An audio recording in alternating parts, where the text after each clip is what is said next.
औज़ुबिल्लाहि मिनश्शैतानिर्रजीम बिस्मिल्लाहिर्रहमानिर्रहीम। Unique group of institution की तरफ से ऑनलाइन लेक्चर में प्रोफेसर राजा वाजिद अली जो आपको स्टैटिस्टिक्स यानी शुमारियात पढ़ाएगा। आज हम स्टैटिस्टिक्स सेकेंड ईयर का दूसरा लेक्चर ले रहे हैं। फर्स्ट लेक्चर में हमने बुक का इंट्रोडक्शन और पेपर पैटर्न को सीखा और आज हम चैप्टर 10 जिसका नाम नॉर्मल डिस्ट्रीब्यूशन है, इसके बारे में हम कुछ बातें सीखेंगे कि नॉर्मल डिस्ट्रीब्यूशन किसे कहते हैं, क्यों कहते हैं, क्या चीज़ है। इसके इंट्रोडक्शन में हम बात करते हैं कि इसका इंट्रोडक्शन जो है उसमें इसको डिस्कवर किसने किया। नंबर 2, इस डिस्ट्रीब्यूशन का नाम क्या है। नंबर 3, इसकी टाइप क्या है। नेक्स्ट, इसके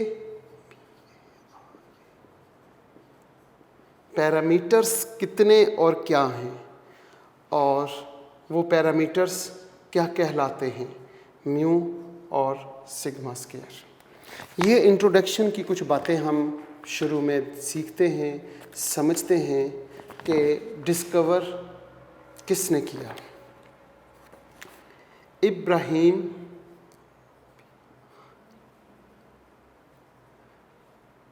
डी मोरियव, ये था हमारा पास साइंटिस्ट। उसने इस डिस्ट्रीब्यूशन का नाम रखा नॉर्मल डिस्ट्रीब्यूशन।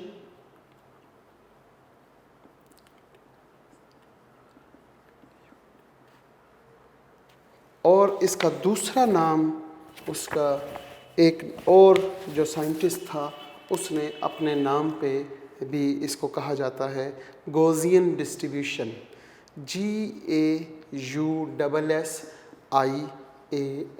Gaussian distribution. इसकी टाइप, 2 टाइप्स होती हैं जनाब। जब भी डिस्ट्रीब्यूशन का जिक्र आएगा तो उसकी 2 टाइप्स हैं। एक टाइप डिस्क्रीट डिस्ट्रीब्यूशन और दूसरी type continuous distribution. First year में हमने बाइनोमियल डिस्ट्रीब्यूशन पढ़ी, वो डिस्क्रीट टाइप थी, डिस्क्रीट डिस्ट्रीब्यूशन। इसी तरह हमने हाइपर ज्योमेट्रिक डिस्ट्रीब्यूशन पढ़ी, वो भी डिस्क्रीट डिस्ट्रीब्यूशन थी, उसकी टाइप डिस्क्रीट थी। लेकिन ये जो हम सेकेंड ईयर में नॉर्मल डिस्ट्रीब्यूशन पढ़ रहे हैं, इसकी टाइप कंटिन्यूस डिस्ट्रीब्यूशन है जी। कंटिन्यूस डिस्ट्रीब्यूशन, इसके पैरामीटर 2 होते हैं। How many parameters of normal distribution is 2। कौन कौन से? Number 1 mu and number 2 sigma square. Mu किसे कहते हैं? म्यू कहते हैं mean of the distribution, mean of the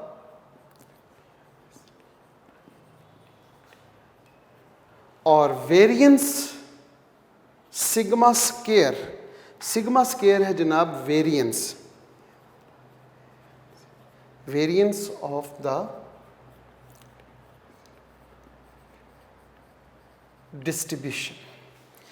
ये कुछ इंट्रोडक्शन था नॉर्मल डिस्ट्रीब्यूशन का। इसके साथ हम बात करते हैं प्रोबेबिलिटी डिस्ट्रीब्यूशन, क्योंकि बेसिकली ये प्रोबेबिलिटी डिस्ट्रीब्यूशन है। A probability distribution of a random variable may be discrete distribution और continuous distribution. Probability distribution 2 type की होती है जो मैं ऑलरेडी जिक्र कर चुका हूँ। Probability distribution of a random variable may be discrete distribution और मे बी कंटिन्यूस डिस्ट्रीब्यूशन, या तो डिस्क्रीट होगी या continuous. Now let us have a brief review discrete distribution और कंटिन्यूस डिस्ट्रीब्यूशन। अब हम एक अच्छे तरीके से कोशिश करते हैं, ब्रीफली कोशिश करते हैं कि डिस्क्रीट डिस्ट्रीब्यूशन किसे कहते हैं और कंटिन्यूस डिस्ट्रीब्यूशन किसे कहते हैं, इसको सीखें। डिस्क्रीट,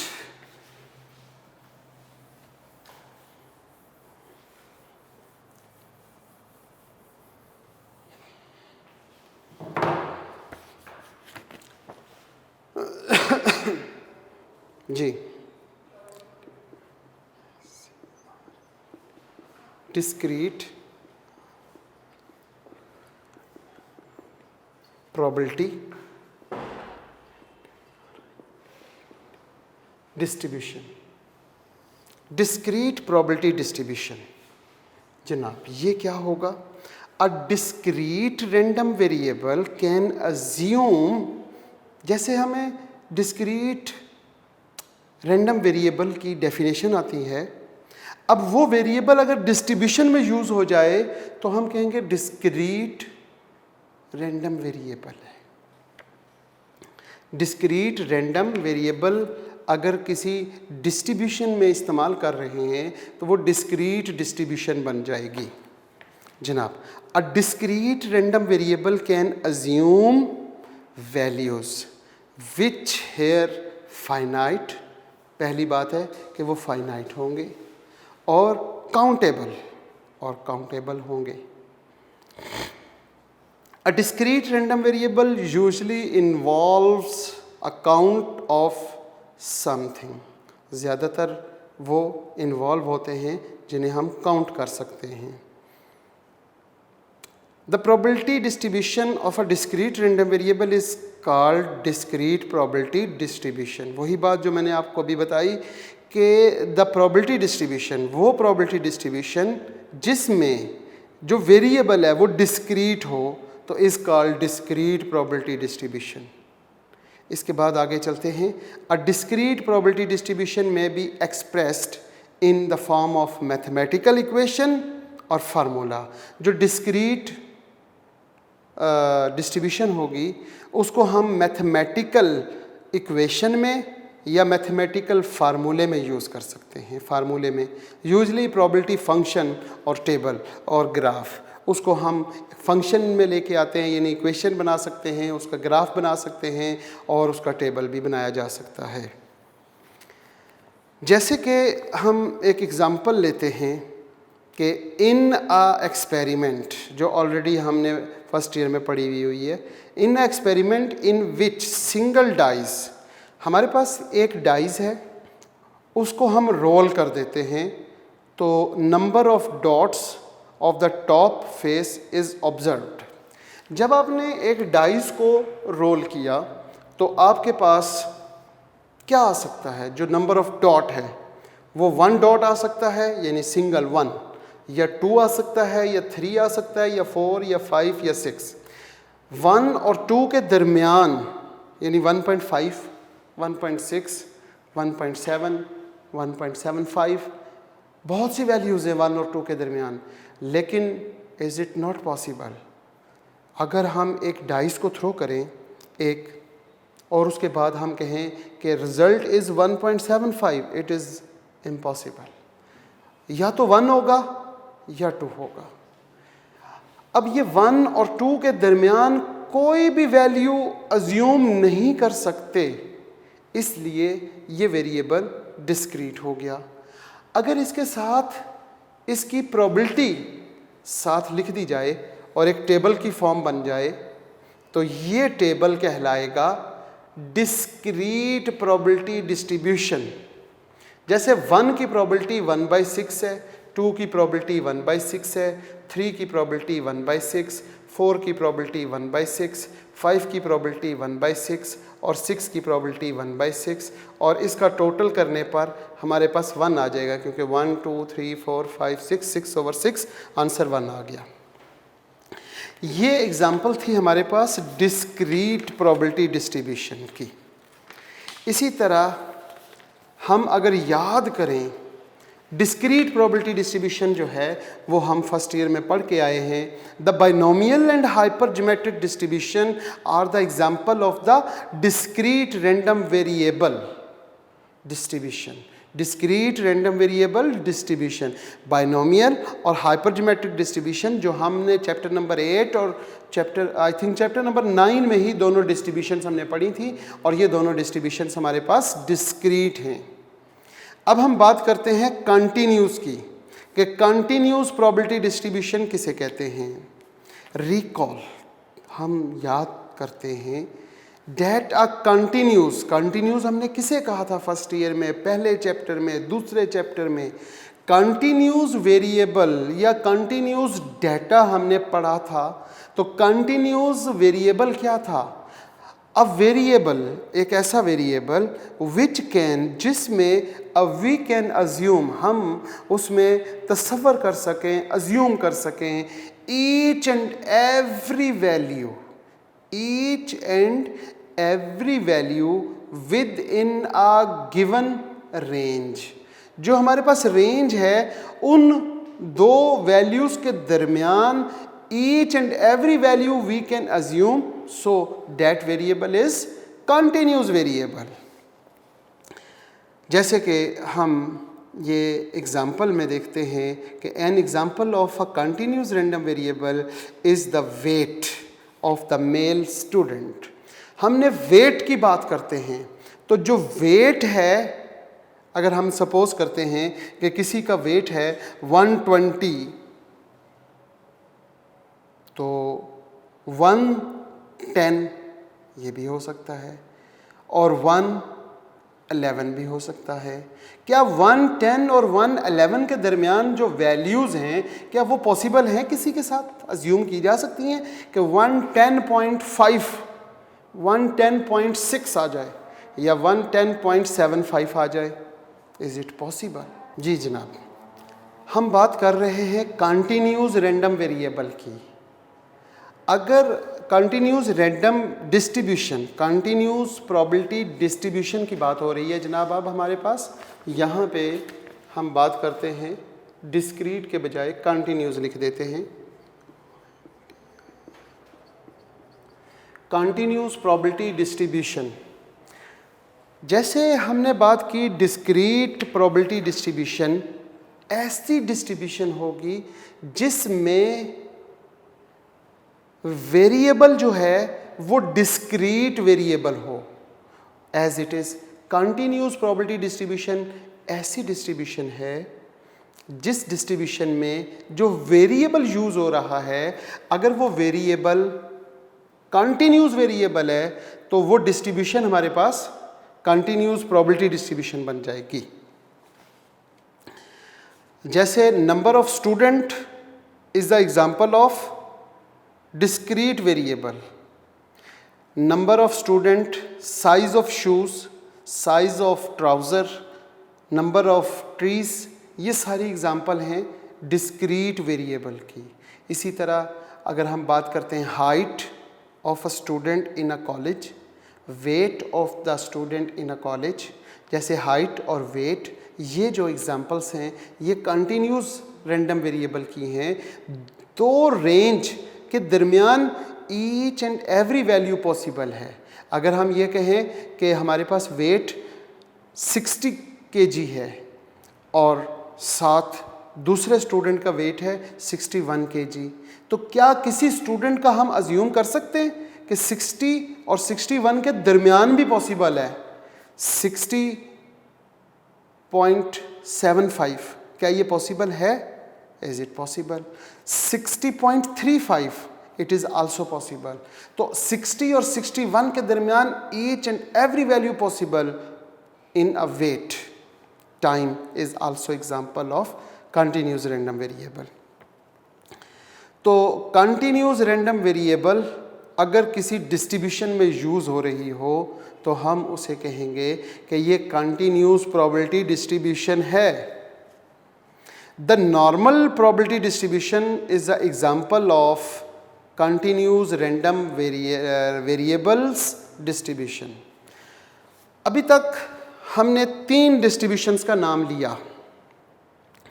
पहली 2 डिस्ट्रीब्यूशंस हमने फर्स्ट ईयर में पढ़ी, वो थी बाइनोमियल डिस्ट्रीब्यूशन और दूसरी डिस्ट्रीब्यूशन थी हमारे पास हाइपरज्योमेट्रिक डिस्ट्रीब्यूशन। ये दोनों डिस्ट्रीब्यूशन डिस्क्रीट डिस्ट्रीब्यूशन, क्योंकि इनमें जो वेरिएबल था वो डिस्क्रीट था।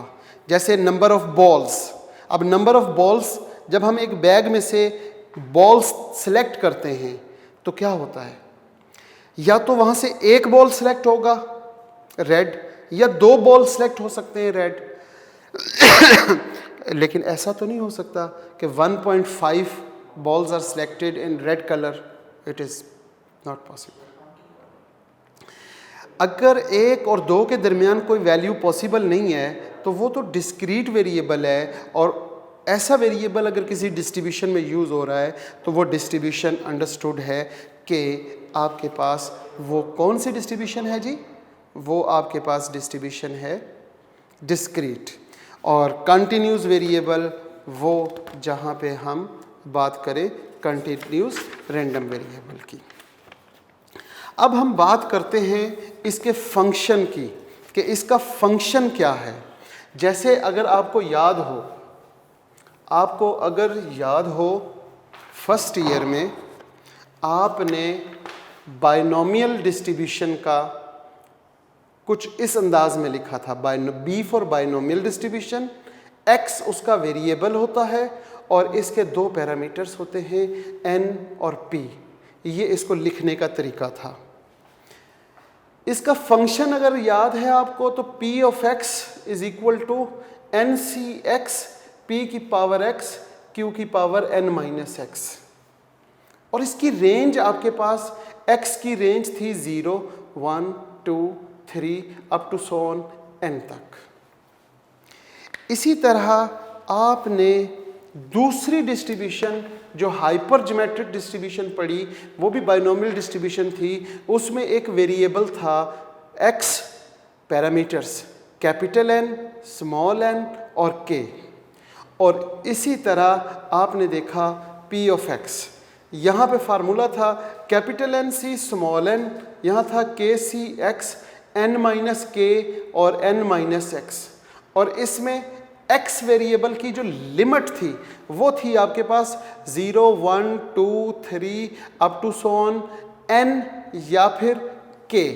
n किस सूरत में थी अगर आपको याद हो तो n is less than k, और k किस सूरत में थी when k is less than n। और ये दोनों डिस्ट्रीब्यूशन आपने बहुत अच्छे तरीके से पढ़ी फर्स्ट ईयर में, और ये दोनों डिस्ट्रीब्यूशन आपके पास डिस्क्रीट प्रोबेबिलिटी डिस्ट्रीब्यूशन कहलाई। अब हम बात करते हैं नॉर्मल डिस्ट्रीब्यूशन। नॉर्मल डिस्ट्रीब्यूशन जनाब n से डिनोट करते हैं, और n फॉर नॉर्मल, और ये साइन डिस्ट्रीब्यूटेड का है। Normal distributed with variable x और 2 parameters mu and sigma. Mu and sigma भी लिखते हैं और सिग्मा स्क्वायर भी लिखते हैं। इसका जो फंक्शन है जनाब, इसका फंक्शन, इसका फार्मूला वो आपके पास क्या था, 1/2 पाई अंडर रूट, और अंडर रूट से बाहर है सिग्मा, e की पावर -1/2 और आगे ब्रैकेट में x minus mu over sigma का स्क्वायर। ये जनाब इसका फार्मूला है। जैसे आपने बाइनोमियल डिस्ट्रीब्यूशन में फार्मूला पढ़ा, हाइपरज्योमेट्रिक डिस्ट्रीब्यूशन में, और वो दोनों थे डिस्क्रीट।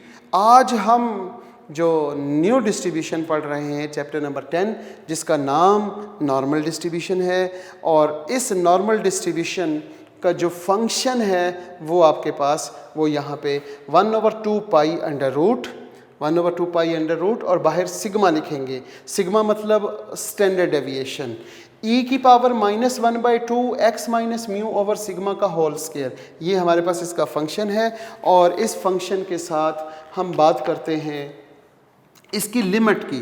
तो इसकी लिमिट क्या है, इसकी लिमिट हमारे पास है -∞ से प्लस इन्फिनिटी तक, minus infinity two plus infinity इसकी लिमिट है। इसमें जो x यूज़ हो रहा है वो तो वेरिएबल है, जो यहाँ पे x यूज़ हो रहा है, नंबर 1।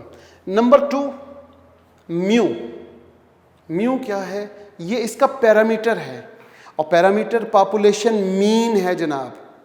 इसी तरह sigma, it is standard deviation, population standard deviation, ये भी इसका पैरामीटर है।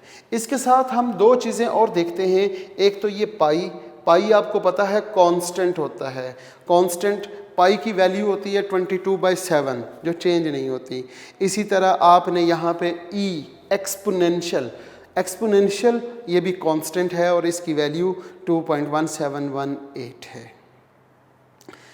नॉर्मल डिस्ट्रीब्यूशन की डेफिनेशन, अगर आप नॉर्मल डिस्ट्रीब्यूशन की डेफिनेशन लिखना चाहते हैं, समझना चाहते हैं, तो डेफिनेशन में आप क्या करेंगे कि डेफिनेशन एक बहुत आसान सी डेफिनेशन है जो मैं आपको बताने की कोशिश करूँगा। It is a limiting form of the binomial distribution. Normal distribution होती क्या है? अगर आप इसको डिफ़ाइन करना चाहते हैं तो इसके लिए आपको ये लफ्ज़ याद करने पड़ेंगे। अगर आपके पास कॉपी पेंसिल, क्योंकि आप लेक्चर ले रहे हैं वीडियो लेक्चर, तो आपके पास कॉपी पेंसिल जिस पे आप नोट्स बनाएं या जिस पे ये न्यूमेरिकल्स या डेफिनेशंस लिखें, तो वो आप साथ साथ नोट डाउन कर रहे हैं। तो जनाब नॉर्मल डिस्ट्रीब्यूशन अज़ीज़ तुलबा व तालिबात आप इस अंदाज में लिखेंगे, it is a limiting form of the binomial distribution. वो जो हमने कभी फर्स्ट ईयर में ये बाइनोमियल डिस्ट्रीब्यूशन पढ़ी, जिसका फार्मूला NC(x) p की पावर x और q की पावर n-x है, इसके साथ आप क्या करें, इसके साथ एक लिमिटिंग फॉर्म लगा दें। लिमिट LT लिखते हैं तो limit, limiting form of the binomial distribution with parameter n and p। When n approaches to infinity and probability of success is very very very close to 0।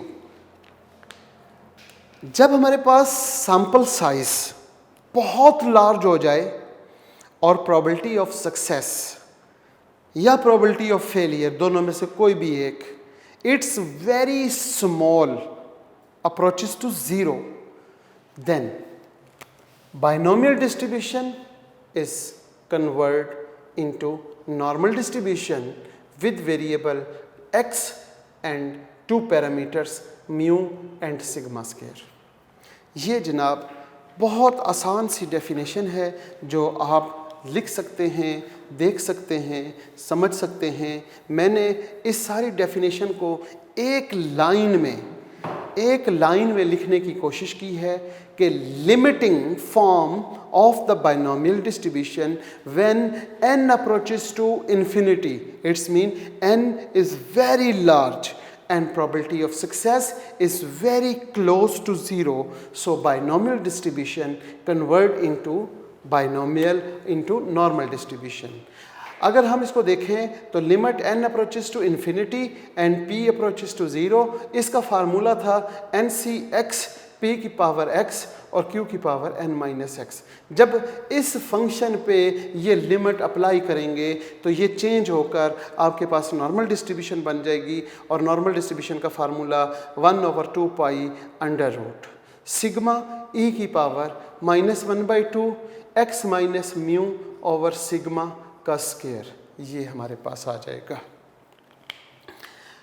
Normal distribution जो है वो एक ऐसी distribution है statistics में कि कोई भी डिस्क्रीट डिस्ट्रीब्यूशन हो, कोई भी कॉन्टीन्यूस डिस्ट्रीब्यूशन हो जिससे क्वेश्चन ना सॉल्व हो रहा हो, उसको कन्वर्ट कर देंगे हम नॉर्मल डिस्ट्रीब्यूशन में, और नॉर्मल डिस्ट्रीब्यूशन में लाके उस क्वेश्चन को बड़ी आसानी से सॉल्व कर सकते हैं। तो आप इसको ये भी कह सकते हैं कि तमाम की तमाम डिस्ट्रीब्यूशंस के दरमियान में एक पिलर ऐसा है, ये नॉर्मल डिस्ट्रीब्यूशन का जो हम पढ़ने जा रहे हैं, कि ये पूरी की पूरी स्टैटिस्टिक्स की जितनी भी डिस्ट्रीब्यूशंस है उनको स्टैंड अप रखती है, उनका हर तरह का वो मामला देख लेती है। ये था आज का लेक्चर हमारा, और मुझे ऐसा लगता है कि और अमूमन पहला लेक्चर जो बेसिक डेफिनेशंस पर मुश्तमिल होते हैं वो लेक्चर हमारे बच्चों को बोरिंग ही लगते हैं, लेकिन फिर भी मैंने कोशिश की है कि कुछ आप लोगों के लिए इंफॉर्मेशन ऐसी जो आपको पेपर के पॉइंट ऑफ व्यू से आपको बहुत अहम करे, वो सारी बातें हमने यहाँ पे की हैं। इंशाल्लाह नेक्स्ट लेक्चर में हम कोशिश करेंगे कि इनके न्यूमेरिकल्स की तरफ चलें, और ताकि आपको कुछ इंटरेस्टिंग बातें भी समझ आए और आसानी भी लगे। बहुत शुक्रिया। अल्लाह ताला आपको हिफ्ज़ व अमान में रखे।